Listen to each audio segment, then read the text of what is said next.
What's up, guys? Welcome back to my channel. If you hear any background noise today, it's just because my neighbor is doing some construction work, so I apologize for that. So let's talk about health today, more specifically getting back in shape. If you're familiar, by the way, with my channel, all we're doing here mainly is about talking about brain frequencies, cellular frequencies, and how we can use those, the power within, to expand our consciousness, becoming more, as a result, successful. And health is part of it. Health is part of being successful and part of being wealthy. And I was literally thinking about doing this video the other day, and then I saw a feed. Somebody had retweeted a study that they had been doing connecting COVID with obesity, so I thought this is a perfect moment to do this video. Before we start talking about how to use our brain frequencies and the cellular frequencies for that matter to get back in shape and to get healthier, let's talk about several points that are, it appears to be common knowledge, but not everybody really thinks about it, or at least make themselves aware of it. First and foremost, when it comes to, let's just take obesity. I don't need to tell you that research has shown over and over again, along with our own experience, and that is that obesity and not being in shape, most of it has to do with food consumption. But food consumption is not as easy as to say, okay, I'm just going to eat or I'm just not going to eat, because it's much deeper than that. The fact that we even get obese just means that we live in a country, or we live in a society where there's a lot of food.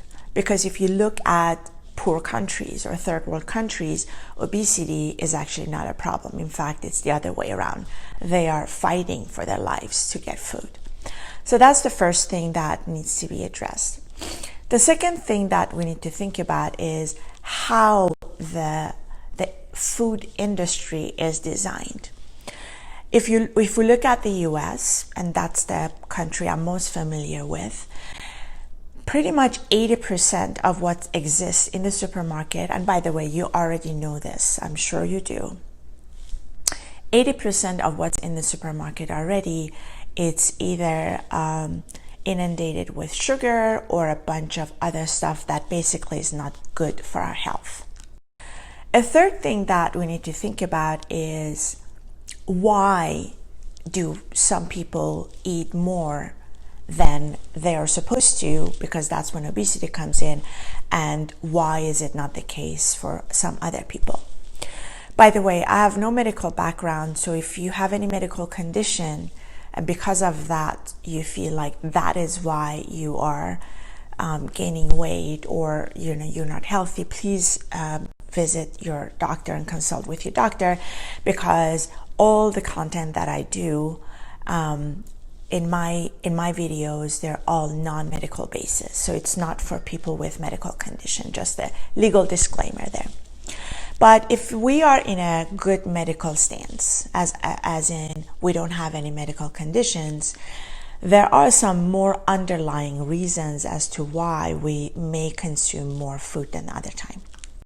And that has direct correlation with this, with the mind, with the perception, with the way we see ourselves as who we are and see our environment as who they are. The psychology of eating is extremely deep. If you have not investigated that, I highly suggest that you start reading about it, because it's very interesting. But at a very eagle eye view, essentially a human being eats more, especially more sugary products and more carb-rich product, and I'm talking about complex carbs, is when we are at a anxious, stress, attacked stance. In other words, if we feel attacked, exactly like we talked about in our last video. If we feel stressed, if we feel unsafe, again, we talked about it in the last video, all those kind of uncomfortable feeling, they all can and will show their symptoms in our behavior. One of these behavior is food consumption. And I'm sure you know this already in your life as well, that when you are in a stressful mode, you might eat more sugary products or whatnot. But what all that is doing is actually self-medicating. Food is a perfect example of self-medication during stressful period of time. That's only because it calms down the brain waves. It has a soothing effect and calming effect on the physical brain as well as the non-physical brain. And as a result, we self-medicate through food. And the food that we consume, it really depends on the upbringing. Let's say that I was brought up in an environment where we all ate a lot of muffins, for example. A stupid example, but it's a great one because it is valid in many households. Then me as an adult will reach out for that muffin either for breakfast or when I'm not feeling safe and when I'm feeling attacked. On the contrary, if we feel safe, if our brain frequencies and cellular frequencies are at harmony, if they feel that they can be themselves, if they feel safe again, not attacked, like we talked about in the last video, then it is more likely for them to also be calm. And when they are calm, when the organs are calm, when they feel like they live in a safe environment, then it is less likely that they crave the self-soothing, self-medicating effect of these type of comfort food, if you will. That's why we call them comfort food, by the way. The source of it was from the self-medication effect that they have. So if you look at the contrast in between the calm frequencies that do not crave the self-medication as opposed to chaotic ones that do need soothing and as a result craving self-medication, you'll be able to immediately understand that what type of brain frequencies and cellular frequencies you need to be in order for you to be healthy. And that is exactly my point. That's where everything starts. It all starts at the frequency, at the vibration, at an electron, at a quanta level when we want to get back in shape and healthy. Most of the health programs today, most of the diet programs today, I should say, or fitness program, they all start with forcing people, if it's a good word to use, to do something, to take an action. Immediately they say, well, okay, now you have to drink more water. Now you have to drink less carb drinks. Now you have to eat this, do this, go to the gym, do that, without really paying attention to the psyche of the person. The underlying issues with all of that is that they don't fix this first and foremost, and they jump into doing stuff. That is why most of them fail. Because you and I really are pumped up and want to follow their programs. We're pumped up for 1 or 2 months maybe, just because we we're triggered somehow from the outside, and then we give up after 2-3 months. That's because we did not address it at a psyche level, at the frequency level. First, we jumped into action, but just because our frequencies were still operating in the same manner that they did before, it's very easy and it's inevitable for the body to go back to how it operated in the past. So we give in, we don't follow, and then we just go through this cycle that we start something, we quit, we start something, we quit. Some of us are lucky enough to maybe do it for 1 or 2 years, but most of us cannot hold on to it for the rest of our lives. And health and being in shape, it's forever. It's not designed to be something that we do it only for a year or two. It's forever because it is part of our health. COVID or not, health should be number one priority for every human being. And for a lot of you, it is, but we just don't know how to tackle it long term. We just fall for these sort of short-term programs that we end up giving up. So, what to do about it? Knowing all this that we talked about, and please dig into it more yourself, because I just go at an eagle eye view. Read more about it if you're interested. But knowing what we just talked about, it's very important that when we want to get back in shape and when we want to get healthy, that we start with this first and foremost, with that before us doing anything else. So let's say that you are aware that you need to give up the complex carbs because they're not good for you. Let's just take one example, like bread or pasta, for example. Those are very, in many ways, if you read some of the medical, non-biased medical papers, you will notice how, for example, harmful they are to every single cell. Before giving up on any of that, in this case, let's say the example of bread, we need to start by fixing and owning up to our brain frequencies, which then influence our cellular and organ frequencies. That's the first thing that we need to do.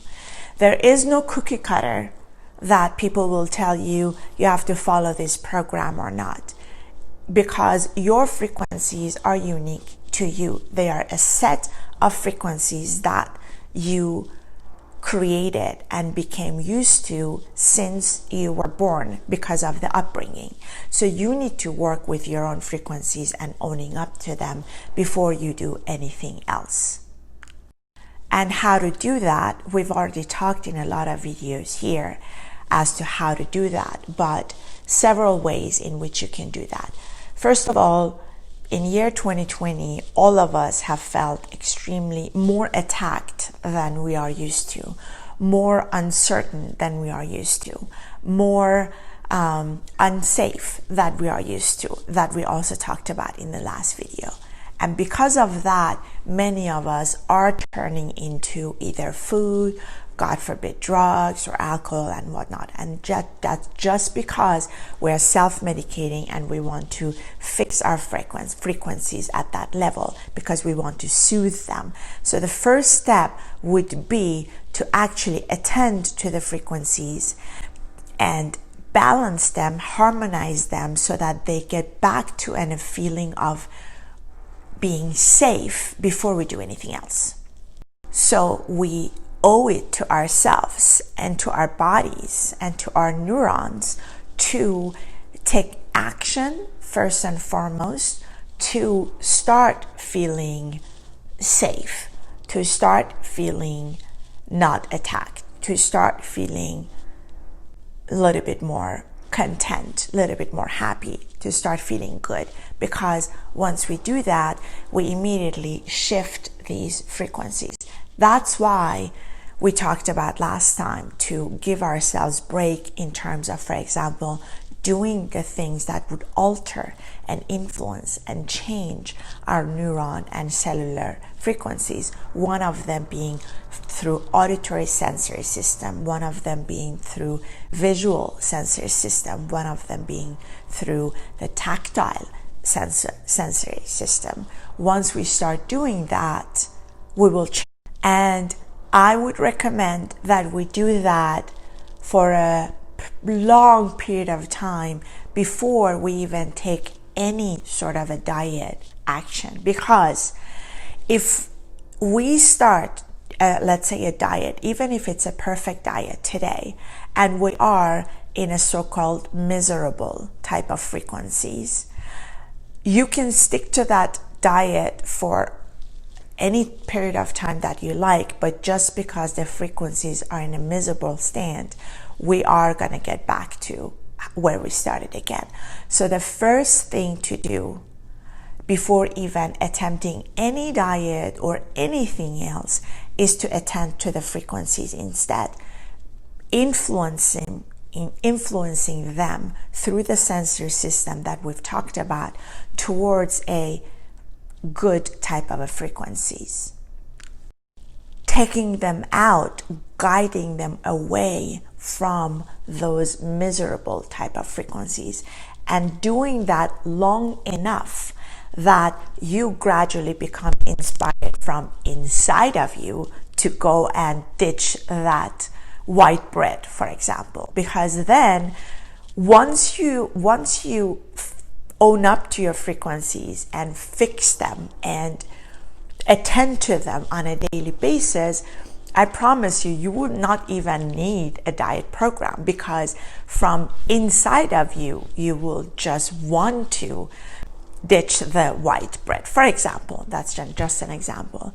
And nobody will need to force you or tell you to ditch that type of a food that is not good for you, because you want it, because you're inspired from within, and no one will be able to stop you. That is how it starts. Then it'll have a snowball effect, because you will then start ditching one after one after one, all these food that you have identified that are not good for you, right? Because maybe I don't know, a specific good food is still good for you, but it's not good for me, for example. Maybe let's say if I'm allergic to eggs, I cannot eat eggs, but you can still eat eggs because it's kind of healthy if you're not vegan. So, but you see what I'm trying to say? It's a huge difference to jump in to something, to go towards action and reaction before we've even fixed this. So the first step, if you ever want to take any action, would be to actually do something about the neurological psyche of it. All this was at a very eagle eye view, because I don't want these videos to be too long, because I've noticed that if they're too long, you guys don't watch it. So I don't want to go into details, excuse me. But if anybody's interested in details, let me know, and then I will dedicate specific videos to those specific details that you guys are interested in.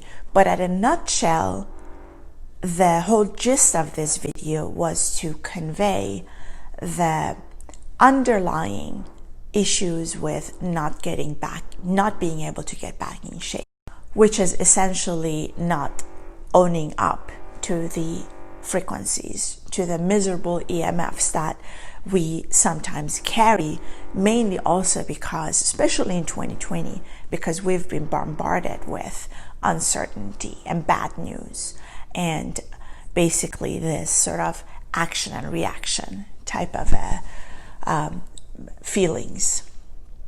So I hope this was helpful to you. If you want to know more details, again, let me know. If not, try it. Think about it yourself and try it and see if that works for you. And don't take any action in terms of going on a diet. Start with your psyche. If the soundtrack that I'm producing, if those help you to adjust your frequencies, do that, because they are designed to adjust these brain frequencies as well. Thanks so much again for watching. I'll see you guys next time. Take care. Bye.